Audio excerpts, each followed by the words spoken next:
I'm nervous, I'm sweating. Before I sing the praises of Mary Ellen, I need to say that I am grateful to God that Mary Blaha will be doing the heavy lifting. I really am. She's a talented spiritual lady with a heart of gold, and more importantly, she's fun. Which is why Mary Ellen won't let us stand together and hasn't for like 20 years. A little too much fun. Or Ellie. Ellie could Oh, not yeah. stand. The alto group is out of control. That's another story. So what can I possibly say about Mary Ellen that hasn't already been said? I would tell you that I'm at a loss for words, but those of you that know me well know that that isn't even a possibility. So I started thinking back to the first time I met this woman. It was in the vestibule on State Street. I told her I like to sing. And she took it from there. She had somebody on her hip. Maybe it was you. Miss, I can't keep you straight, so I don't know. Just kidding, Carolyn. Anyway, she had this kid on her hip, and she alternated doing this, which she does without a kid on her hip, and nursing her. Just like nursing her. And this is, I think, what we're going to do. And I said, okay, I'm fine. I have 5 kids. I did that. So when our conversation was done, when she stopped talking,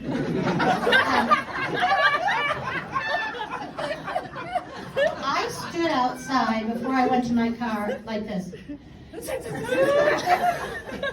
Wow. That woman is a force of nature.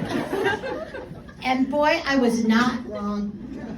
Her enthusiasm and passion for God, her family, liturgy, music, and our mix and match choir, it is and was and is amazing. I say mix and match choir because we've had everyone.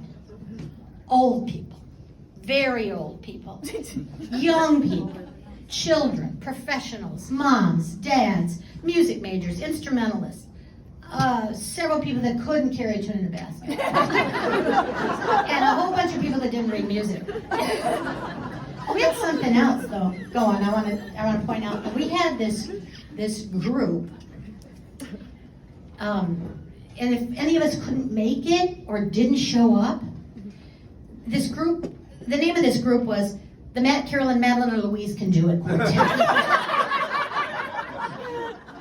and Mary Ellen would say, oh, Madeline will be here. Oh, Carolyn, it's fine. Oh, Matt will take you. And then if they were present when this was going on, and maybe they were putting away music, and they'd go, what? And you'd go, you're fine. Everybody would say, fine, everybody's fine. It's going to be fine, it's all fine. And by God, they did, though. They came, they filled in, they were just these bright little, very talented people, and I wondered sometimes when you went forward with your life, if you just showed up for stuff that you weren't signed up for because you figured your mom told them you were coming. Now, fortunately for Mike, he can't sing.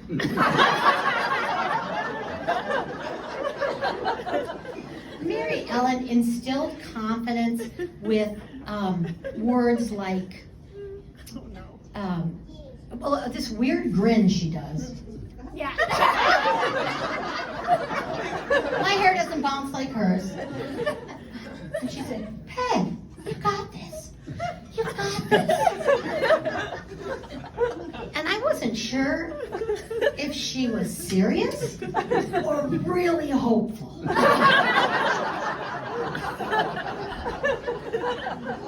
You know, we have a language in the choir. Mary Ellen has faces.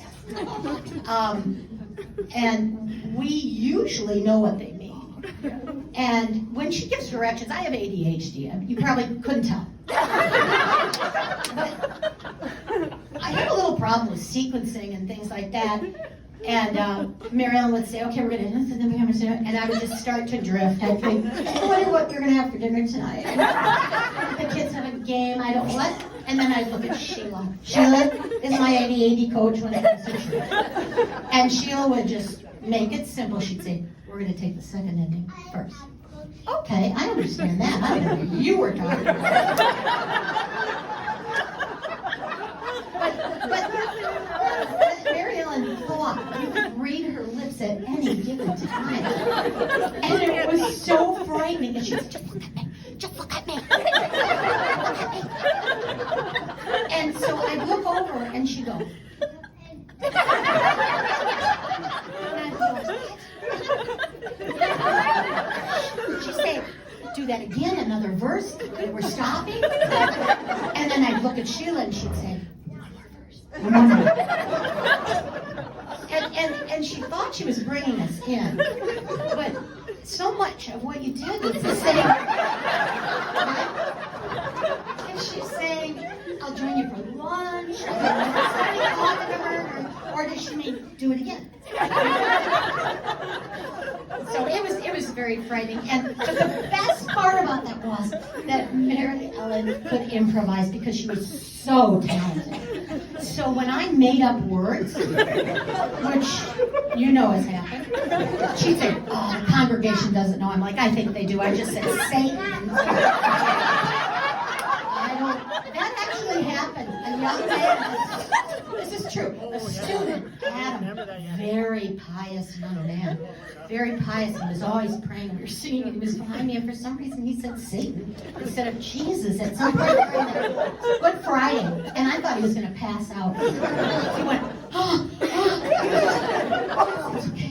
They don't know. They don't know. They're not paying attention. I think you did. But anyway, so at any rate, she'd just give us a dismissive way. You know, we'd say, Mary, we've only practiced this twice, and there's only 3 people here. She'd say, it's that dismissive. Don't worry about it. So I wanted to say too that she took so many of us out of our comfort zone and into zones that seemed hundreds of miles away from the possible.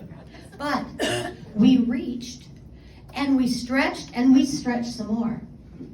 I used to be an alto.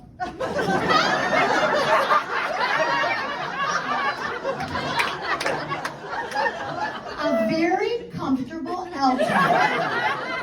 No problem. Anything A and under, I'm fine. And I'd say, Mary Ellen, this is too high for me. You're fine. You're fine. I'm like, you should probably call Louise, because I'm not fine. And then it was a B, and then it was a C, and then finally it was an A. I said, do you really want to hear that come out of my mouth? Because I'm an alto. By golly, it was there because she stretched us and stretched us and stretched us. She challenged us with music that seemed beyond our capabilities. But you know what? That really turned out to be the case. With her perseverance, no, I'm serious. All right, I'm serious now. Okay? Not funny anymore. With her perseverance and drive and positive attitude, we just kept chipping away, and then guess what? It would sound pretty good. And then it would sound good. And then better, and then holy cow, we sounded very good. It was pure grace. It wasn't always smooth sailing. We had our moments. We learned to be extremely flexible. You said that Mary Ellen was flexible. We were flexible too, because she wasn't as flexible as you kind of made it seem. I think her kids might be able to attest to that. So we would get our lineup for Christmas or Easter. This is what we're going to sing. And then it would change. And then it would change. It would change again. And then we just throw it away and say, we'll find out what happens Christmas Eve. It was never set in stone. We knew that. She didn't know that. Did you? You thought this was it. And we all went, this is okay. So, it felt like it was like set more in pudding than stone. By the time we got done, our folders were this thick. And we'd all say, do we need this? Do we need this? Are we doing this? Do we ever practice this? And we just couldn't shill, because she wasn't sure. Okay. And then finally practice would come and we'd have worked on something really hard. We'd all like to say, nah, we're gonna ditch that. We're gonna ditch that. I just have this mental image of you just throwing music over your shoulder. No, we're not doing that. No, I don't wanna do that. No, we're not gonna do that. Or if she found something she really liked, Oh, no. dear God, she would have us sing it over and over and over, and sometimes in really unusual settings. Like, there's a funeral, or it's Good Friday, why was it? But anyway, one particular song does come to mind, and that is Mercy. We all know Mercy. It's got to be a choir joke. When Dave Bellin's daughter, I wasn't sure if she was going to come and sing with us last Easter, I sent her, I paid for the music. Yeah, you did. Yeah, and I it was not a copy. I sent her a threatening missive with the song Mercy on it, and I said, if you don't come and sing, we're going to have to sing this over and over and over. So, okay, occasionally we would rebel. We would rebel occasionally. That would usually be me, right? And Or Ellie. well, Ellie and I together, yeah, right. And I'd say, Mariel, we're struggling with this piece. We don't really like it. It generally only happened with about one song per cycle, right? Yeah.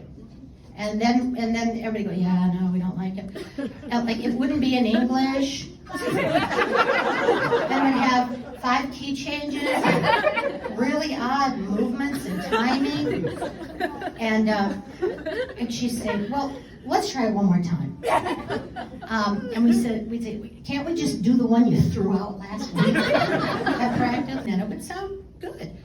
And then better, and then holy cow, we sounded very good. It was pure grace. It wasn't always smooth sailing. We had our moments. We learned to be extremely flexible. You said that Mary Ellen was flexible. We were flexible too, because she wasn't as flexible as you kind of maybe seem to be. I think her kids might be able to attest to that. So we would get our lineup for Christmas or Easter. This is what we're going to sing. And then it would change. And then it would change. It would change again. And then we just throw it away and say, we'll find out what happens Christmas Eve. It was never set in stone. We knew that. She didn't know that. Did you? You thought this was it. And we all went, this is okay. So, it felt like it was like set more in pudding than stone. By the time we got done, our folders were this thick. And we'd all say, do we need this? Do we need this? Are we doing this? Do we ever practice this? And we just couldn't shill, because she wasn't sure. Okay. And then finally practice would come and we'd have worked on something really hard. We'd all like to say, nah, we're gonna ditch that. We're gonna ditch that. I just have this mental image of you just throwing music over your shoulder. No, we're not doing that. No, I don't wanna do that. No, we're not gonna do that. Or if she found something she really liked, Oh, no. dear God, she would have us sing it over and over and over, and sometimes in really unusual settings. Like, there's a funeral, or it's Good Friday, why was it? But anyway, one particular song does come to mind, and that is Mercy. We all know Mercy. It's got to be a choir joke. When Dave Bellin's daughter, I wasn't sure if she was going to come and sing with us last Easter, I sent her, I paid for the music. Yeah, you did. Yeah, and it was not a copy. I sent her a threatening missive with the song Mercy on it, and I said, if you don't come and sing, we're going to have to sing this over and over and over. So, okay, occasionally we would rebel. We would rebel occasionally. That would usually be me, right? And Or Ellie. well, Ellie and I together, yeah, right. And I'd say, Mariel, we're struggling with this piece. We don't really like it. It generally only happened with about one song per cycle, right? Yeah. And then everybody go, yeah, no, we don't like it. Like, it wouldn't be in English. Then we'd have 5 key changes, really odd movements and timing. And she said, well, let's try it one more time. And we'd say, can't we just do the one you threw out last week at practice? So, and some of us didn't even have it in our folders. And she'd say, just look on. Look on. A lot of looking on going on. But almost without fail, she knew what we could do and should do, and knew that we could learn to do it. She's remarkable. Now I really am going to get serious. I have been waiting for 24 years, to tell this woman how much she's meant in my spiritual life, as a friend, as a mentor, as somebody that supports me and has so much misplaced confidence in me. I just have always wanted to tell her. So when Sheila said, would you say a few words, I thought, this is my chance. She's been a leader, a teacher, and an inspiration to people who've been lucky enough to be part of a Newman experience, the choir experience. I was hoping that she'd stick around for about 10 more years, because I thought I might get a chance to play my flute.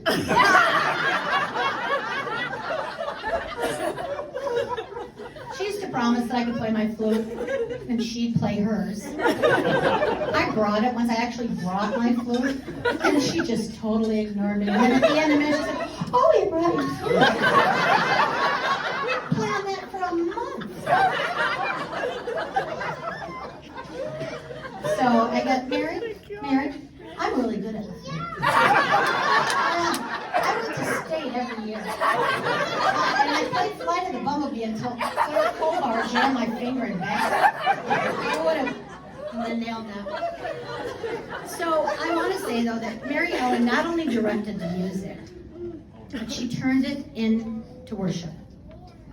We always knew what we were singing and why. Always. I never had that experience before in a church choir. She'd stand in front of us and she'd say, we're so lucky. And I'm so lucky to have you people here and your volunteers. And you're just amazing. And this is the night that Jesus, and it was just like, wow, we're not just singing. We are praying and worshiping. I said that, I'm telling you now, I think I've learned more about my faith from this woman than I probably did with a lot of the priests and nuns that I dealt with over the years. And I'm not kidding. Just, my mind exploded. There, at Newman, there wasn't a mass that I cantored or a vigil celebration, which I sang that I wasn't cognizant of what a rare and special opportunity it was to sing with someone accompanying me that was as accomplished and inspiring as Mary Ellen was. I just thought, someday they're going to find out that I'm not that good. It's just her. Then I make a lot of stuff up, and then she catches up to me and makes up music for it that I put in words that aren't there. In fact, today I complained about the verse on the psalm, because they've been sort of odd lately, I thought. And I said, who started writing these? And I thought it was somebody out there, and, you know, with too many words, not enough notes, and they're really challenging. And Mary said, Mary Ellen. Oh, sorry. They really are weird. Hard to do.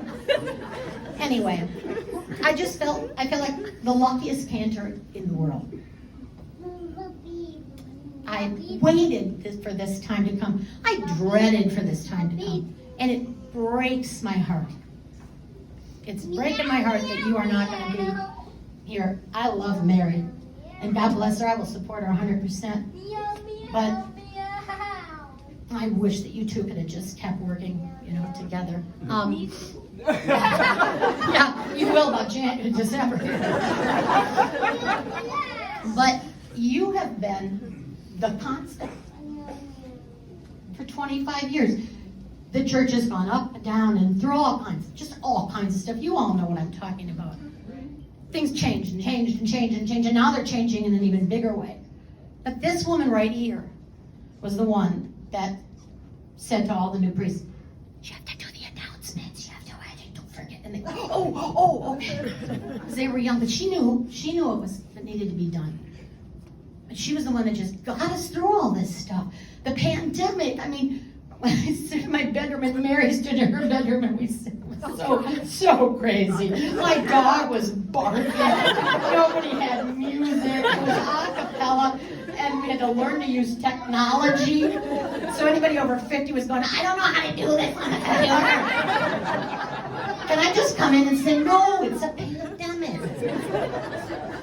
But she put that together for all of you and for all of us. We just owe her so much thanks. I don't know what I would have done without your leadership the last 25 years, lady. And I also want to say, you know so much about liturgy, about how the church works, about what we're doing here, and what's important to do here. That if you hadn't been born a woman, I bet you'd be a bishop by now.